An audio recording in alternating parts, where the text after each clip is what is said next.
Hafide, welcome back to Weekend Edition. This is Rehash, where we recap the big stories of the week. And without a doubt, the biggest story, both online and around the water cooler, was, of course, the fight here in Harmon, a huge brawl that happened literally yards from us. Crystal, of course, you covered the story. What have we learned since? Just outside our Harmon studios, it's been dubbed Straight Outta Harmon. I guess Straight Outta Compton inspired. But it's basically a video that went viral from a nearby motorist who captured it on his camera phone, his cell phone camera, of a handful of men engaging in a fight.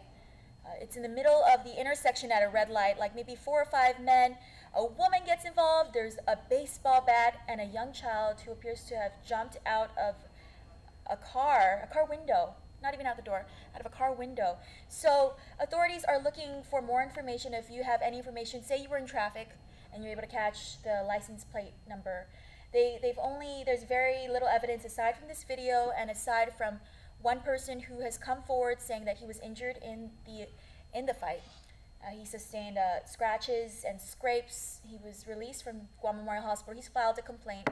It was filed as a disturbance. But, you know, the police really need help identifying the individuals in the video. Maybe you recognize somebody.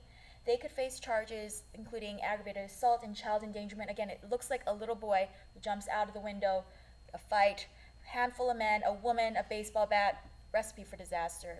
It's been viewed hundreds of thousands of times, and it doesn't matter how many times you watch us over and over and over, it is still shocking to this day. Exactly. So I think I watched it myself at least like 20, 30 times. Because you watch and you see something new every single time. So if you were stuck in traffic and you were able to identify somebody, call Guam Crime Stoppers at 477-HELP. You could receive a cash reward if it leads to a conviction. So that's your incentive for you.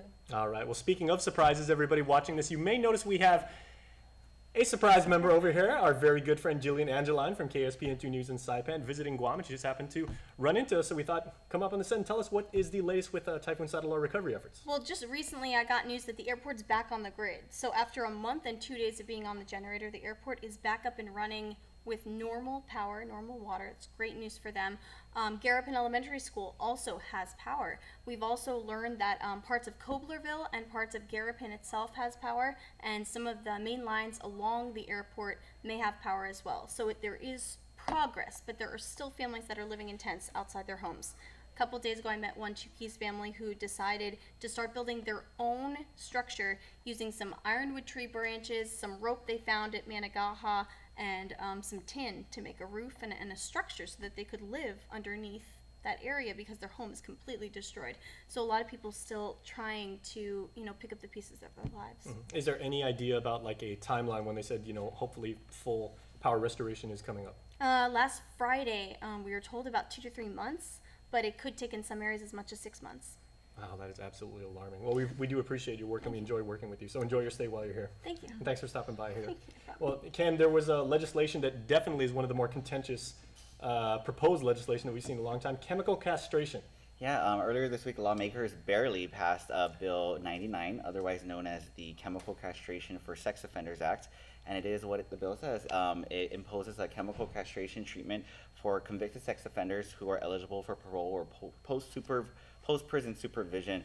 I know that ever since the bill was introduced back in May, some would say it was extreme or provides a false sense of security. Others would say it's necessary in order to reduce the number of rapes and sex crimes on Guam.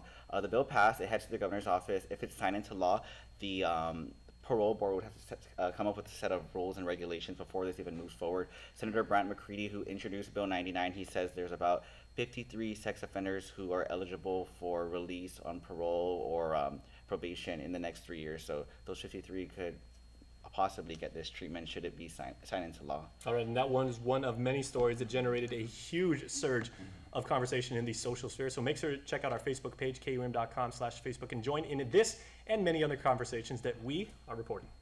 More when Weekend Edition returns.